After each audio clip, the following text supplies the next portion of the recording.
अस्सलाम वालेकुम। आज के जो हम फर्स्ट ईयर की फिजिक्स स्टार्ट करने वाले हैं उसका चैप्टर नंबर जो आज स्टार्ट करने वाले हैं चैप्टर नंबर 6 है हमारे पास।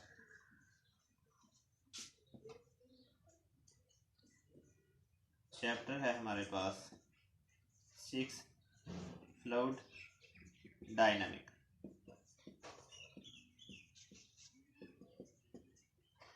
चैप्टर का नाम है हमारे पास फ्लूइड डायनामिक्स। सबसे पहले हम देखते हैं कि फ्लूइड डायनामिक्स का मतलब क्या है। वर्ड्स है हमारे पास fluid,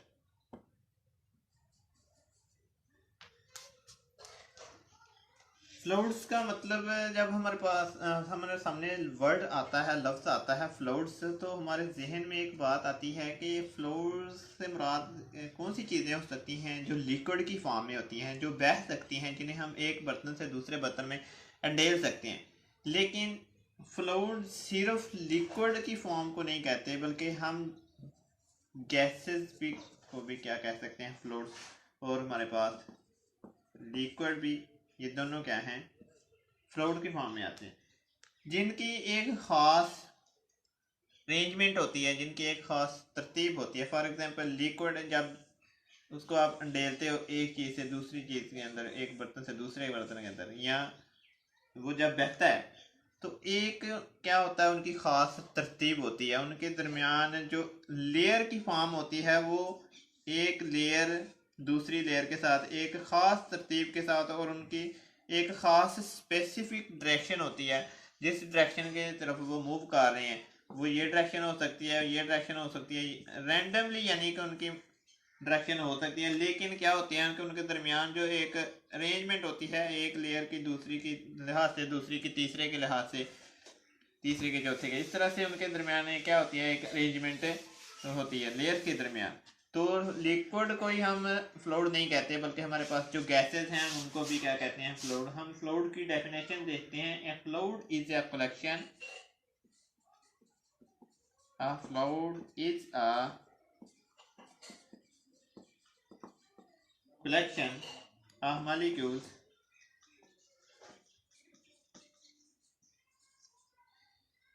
a fluid is a collection of molecules that are randomly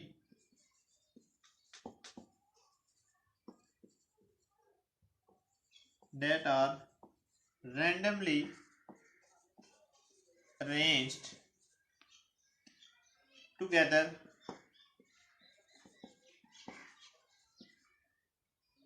by that weak cohesive forces। Fluids हमारे पास क्या है, एक कलेक्शन है मॉलिक्यूल्स का। मॉलिक्यूल्स का एक मजमूआ है जो कि रैंडमली उनकी अरेंजमेंट होती है, कि रैंडमली मोशन होती है उनकी, और वो क्या होते हैं, उनके दरमियान जो फोर्स होती है बहुत वीक होती है। जो फ्रिक्शन की फोर्स आप इसे कह सकते हो, फ्रिक्शन लेस जो फोर्स होती है, कोहेसिव फोर्स, वो क्या होती हैं, उनके दरमियान बहुत वीक होती हैं। यही वजह है कि वो इजीली मूव करती हैं, और उनकी जो पास जो डायरेक्शन होती है वो क्या होती है, रैंडमली होती है। हम इसको इस तरह से भी बयान कर सकते हैं, the matters the matter can flow the matter can flow as known as flow। कि कोई भी जो आपके पास मटेरियल है, कोई भी सब्सटेंस है, कोई भी मैटर है जो क्या करता हो, फ्लो कर सकता हो, यानी कि आज़ाद आना, वो हरकत कर सकता हो। जिस तरह से मैंने अभी आपको बात बताई है कि फ्लूइड्स सिर्फ हमारे पास लिक्विड जो है वो फ्लूइड नहीं होते, बल्कि जो हमारे पास गैसेस की मॉलिक्यूल हैं, जो हमारे पास गैसेस हैं, वो भी क्या हैं, फ्लूइड हैं। A fluid is a collection of the molecules that are the randomly arranged together by the weak cohesive force। जिनके दरमियान ऐसे मॉलिक्यूल जिनके रैंडमली मोशन होती है और जिनके दरमियान वीक कोहेसिव फोर्सेस होती है, या फिर हम इसको कह सकते हैं द मैटर कैन फ्लो, ऐसे मालिक्यूल, ऐसे सब्सटेंस जो हमारे पास क्या कर सकते हैं, बह सकते हैं, फ्लो कर सकते हैं। मोशन ऑफ द मालिक्यूल्स, वो भी हमारे पास क्या होते हैं जी, फ्लोड होते हैं। आगे हम इसकी कुछ टाइप्स देखते हैं कि ये कितनी तरह का हमारे पास जो फ्लोड्स की टाइप्स हैं वो किस तरह कितनी होती हैं। तो हमारे पास जो फ्लोड्स होता है, एक हमारे पास होता है स्टैटिक फ्लोड्स, और नंबर 2 है हमारे पास डायनामिक फ्लोड। अब हम देखते हैं स्टैटिक फ्लोड में हम किन चीज़ों को डिस्कस करेंगे। हम स्टैटिक फ्लोड में डिस्कस करते हैं प्रेशर को, जब हम मेजरमेंट करते हैं या मालूम करते हैं प्रेशर को। नंबर 2 है हमारे पास पास्कल लॉ, और नंबर 3 है हमारे पास सरफेस टेंशन।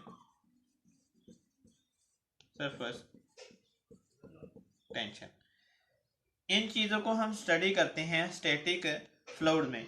नंबर 2 हमारे पास था जो टाइप ऑफ द फ्लूइड थी, वो थी हमारे पास डायनामिक्स फ्लूइड्स। अब हम देखते हैं कि डायनामिक्स जो हमने इस चैप्टर में जो चीज़ें हमने डिस्कस करनी है, आपके पास ड्रैग फोर्स है, विस्कोसिटी है, कंटिन्यूटी है, बर्नौली इक्वेशन है, टर्मिनल वेलोसिटी है, उनको हम इस चैप्टर के अंदर डिस्कस करने वाले हैं। और वो सारी किस फ्लूइड से रिलेटेड हैं, वो हमारी सारी की सारी किन से रिलेटेड हैं, डायनामिक फ्लूइड्स। अब इसमें हमने किन चीज़ों को डिस्कस करना है, हमारे पास ड्रैग फोर्स है, विस्कस फोर्स है, टर्मिनल वेलोसिटी है,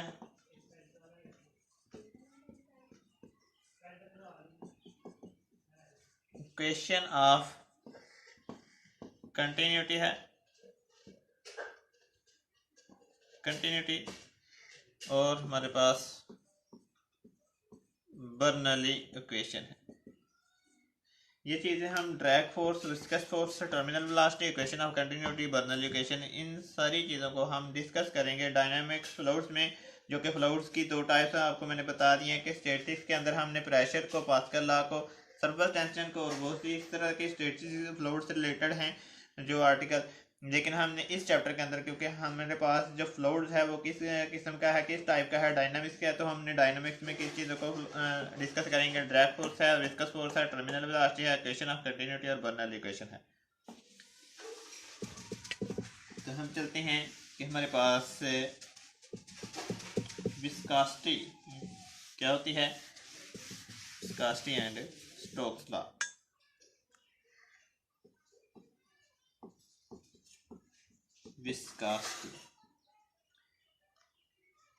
विस्कोसिटी हमारे पास एक ऐसी फोर्स है जिनकी लेयर के दरमियान के कोई भी फ्लूइड आपके पास फ्लो कर रहा है, कोई भी लिक्विड है, for example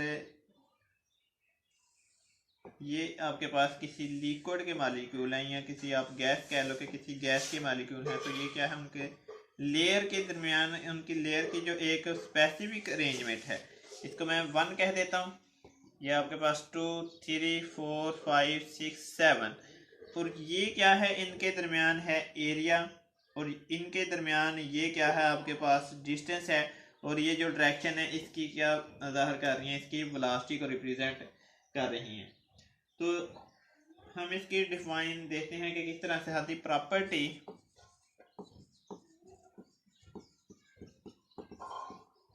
the property of fluid due to which the property of fluid due to which they oppose their flow is called viscosity. The property of fluid की ऐसी प्रॉपर्टी या ऐसी खासियत due to which they oppose their flow, जो उनकी motion की मुखालफत करती हो, ऐसी फोर्स जो बहते हुए लिक्विड या फिर मोशन करते हुए मालिक्यूल्स ऑफ द गैस, जो कि गैस के मालिक्यूल्स हैं, उनके रास्ते में, उनकी मोशन में रुकावट बनती होगी, वो हमारे पास होगी विस्कोसिटी की फोर्स।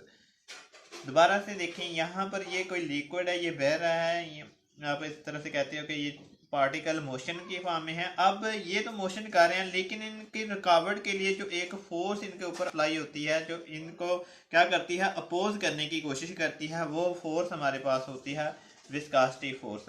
और वो फोर्स आप देख सकते हो कि जितनी ज़्यादा लेंथ होगी, जितना ज़्यादा इसका एरिया होगा, वो फोर्स इस एरिया के डायरेक्टली प्रोपोर्शनल होगी। अगर आपके पास एरिया ज़्यादा है तो वो जो आपके पास अपोजिंग फोर्स होगी, विस्कोसिटी की जो फोर्स होगी वो भी ज़्यादा होगी। अगर एरिया कम होगा तो वो भी क्या होगी, कम होगी। तो हम यहाँ पर बात कर सकते हैं कि ये वाली फोर्स, जो विस्कोसिटी की जो फोर्स है आपके पास, वो किसके डायरेक्टली प्रोपोर्शनल है, इसके एरिया के। अगर एरिया ज़्यादा है तो ये फोर्स भी ज़्यादा, अगर एरिया कम होगा तो ये फोर्स भी कम होगी। नंबर 2 हमने यहाँ पर बात करनी है कि यहाँ पर इन वी क्या है, ये वेलोसिटी है, इनकी डायरेक्शन को भी ज़ाहिर कर रही है। तो ये फोर्स इनकी जो वेलोसिटी है उनके भी क्या होगी, डायरेक्टली प्रोपोर्शनल होगी। अब यहाँ पर लेयर के दरमियान, मैंने इसके दरमियान जो डिस्टेंस है उसको डी से रिप्रेजेंट किया, तो इन लेयर के दरमियान भी डिस्टेंस डी है, 2 और 3 के दरमियान भी डी है, 3 4 इसी तरह से सो ऑन।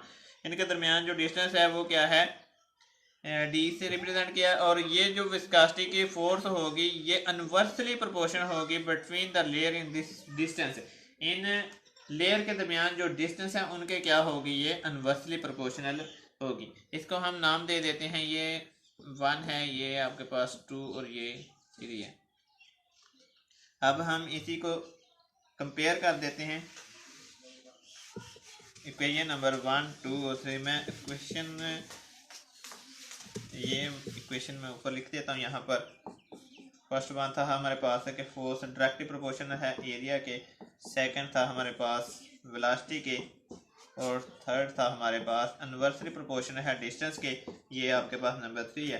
अब आप यहाँ पर कंपेयर करें इनको, कंपेयर 1 2 एंड 3, तो फोर्स आपके पास डायरेक्टली प्रोपोर्शनल होगी किसके, ए वी ओवर है डी के। अब जब यहाँ पर आप डायरेक्टली प्रोपोर्शनैलिटी का साइन को खत्म करेंगे, यहाँ पर कोई कांस्टेंट लगाएंगे, और वो कांस्टेंट कौन सा होगा, विस्कोसिटी फोर्स का कांस्टेंट होगा, और जिसको हम रिप्रेजेंट करते हैं ईटा से। एफ इक्वल है eta A V over A D. अब हमने यहाँ से क्या निकालना है, ईटा की वैल्यू निकालनी है। ये डी डिवाइड और उधर जाएगा तो इसके साथ फोर्स के साथ मल्टीप्लाई हो जाएगा। यहाँ पर एफ डी ओवर आपके पास क्या आ गया, ये इधर मल्टीप्लाई हो रहे हैं, ईटा के साथ उधर जाएंगे तो डिवाइड हो जाएंगे, ए वी। अब हम यहाँ से यूनिट्स निकाल लेते हैं इसके, यूनिट्स ऑफ ईटा। तो ईटा के अपने यूनिट, फोर्स का यूनिट है न्यूटन, और डिस्टेंस है, डिस्टेंस का आपके पास मीटर है, और एरिया मीटर स्क्वायर में चला गया, और वेलोसिटी है मीटर पर सेकंड। यहाँ से आप देख सकते हो कि ये m इस m के साथ कैंसिल हो रहा है। यहाँ पर आपके पास जो फोर्स यूनिट है ईटा के न्यूटन, और ये मीटर ऊपर जाएगा तो -2 हो जाएगा, और सेकंड ऊपर जाएगा तो सेकंड बन जाएगा। ईटा के जो आपके पास यूनिट आ रहे हैं न्यूटन सेकंड पर मीटर स्क्वायर, ये हमारे पास इसका मैथमेटिकल फॉर्म भी आ गया, और यहाँ पर है ये आपके पास शॉर्ट आंसर भी आ गया। यूनिट अगर आपको विस्कोसिटी के पूछें तो किस तरह से निकालने हैं, फोर्स आपके पास था न्यूटन में, और डिस्टेंस एम में, और मीटर एरिया मीटर स्क्वायर में, और ये हमारे पास वेलोसिटी मीटर पर सेकंड में। इस तरह से इसको सिंप्लीफाई करने के बाद आपके पास जो ईटा की यूनिट आ रहे हैं वो न्यूटन सेकंड पर मीटर स्क्वायर है। नेक्स्ट है जी हमारे पास ड्रैग फोर्स क्या होते हैं। तो चलते हैं जी ड्रैग फोर्स। अब ये भी ड्रैग फोर्स भी एक क्या है, एक मज़ाक़ती फोर्स है, drag force. The force experience the force experienced by a body, the force experienced by a body moving through, the force एक ऐसी force experience by a body moving, जो मूविंग करती हुई, जो मोशन में आपके पास अगर कोई बॉडी मोशन में है, थ्रू अ फ्लूइड, वो कोई फ्लूइड हो सकता है या कोई लिक्विड हो सकता है, इज कॉल्ड डायरेक्ट फोर्स। कि यहाँ पर आपके पास अगर कोई बॉडी मोशन में है तो यहाँ पर जो उसके अपोजिटली एक फोर्स ऊपर अप्लाई होती है वो हमारे पास क्या कहलाएगी, ड्रैग फोर्स है। अब ये हमारे पास किस तरह की फोर्स है, ये हमारे पास रिटार्डिंग फोर्स है, रिटार्डिंग फोर्स है। और नंबर 2 है हमारे पास है कि अगर इंक्रीज हम यहाँ पर करें, जैसे जैसे ये फोर्स इंक्रीज होती जाएगी, किसके साथ, with respect to velocity increase, velocity increase. First one है हमारे पास है कि ड्रैग फोर्स क्या है, एक रेस्टोरिंग फोर्स है। और अगर हम यहाँ पर ये फोर्स, कहने का मतलब है कि यहाँ पर जो ड्रैग फोर्स है इंक्रीज हो जाती है, किसके ज़्यादा होने से, वेलोसिटी के ज़्यादा होने से। जैसे जैसे उसकी वेलोसिटी इंक्रीज होती जाएगी और ये हमारे पास जो ड्रैग फोर्स है ये भी क्या होती जाएगी, इंक्रीज होती जाएगी। जो इसकी मैथमेटिकल फॉर्म आपके पास क्या है, F इक्वल है 6 पाई ईटा और वी टी क्या है आपके पास, ये टर्मिनल वेलोसिटी है। अब यहाँ पर हम देख सकते हैं ये 6 हमारे पास कांस्टेंट है, ये पाई भी कांस्टेंट है, ये ईटा भी कांस्टेंट है। ईटा को आपने विस्कोसिटी ऑफ द फोर्स में डिस्कस कर लिया। और यहाँ पर ये आर भी क्या है, रेडियस भी कांस्टेंट है। तो हमारे पास यहाँ पर जो हमारे कांस्टेंट फैक्टर हैं, कांस्टेंट फैक्टर वो क्या है, 6 हमारे पास कांस्टेंट है, पाई हमारे पास कांस्टेंट है, ईटा हमारे पास कांस्टेंट है, आर हमारे पास क्या है, कांस्टेंट है। फिर हमारे पास है यहाँ पर एक क्या रह गया, टर्मिनल वेलोसिटी रह गया। और यहाँ पर क्या है, फोर्स। तो फोर्स फिर किस पे ऊपर डिपेंड है, वेलोसिटी के ऊपर, टर्मिनल वेलोसिटी या फिर उसकी वेलोसिटी के ऊपर। तो जैसे जैसे आप वेलोसिटी को बढ़ाते जाओगे तो फोर्स क्या होती जाएगी, बढ़ती जाएगी। अगर आप वेलोसिटी को कम कर रहे हो तो इसी लिहाज से जो आपके पास ड्रैग फोर्स है वो क्या होती जाएगी, इसी तरह से कम होती जाएगी। तो force, drag force directly proportional होती है किसके ऊपर, वेलोसिटी के ऊपर, उसका हिसार किसके ऊपर होता है, वेलोसिटी पर। और इसके अलावा हमारे पास ये 6 पाई ईटा आर, ये सारे फैक्टर क्या हैं, ये सारे के सारे फैक्टर हमारे पास कांस्टेंट है। तो ये था हमारा आज का अगर किसी को समझ नहीं आई तो वो कमेंट करके पूछ सकता है। जहाँ से किसी को कोई मसला हो तो वो कमेंट करके पूछ सकता है। अल्लाह हाफिज़।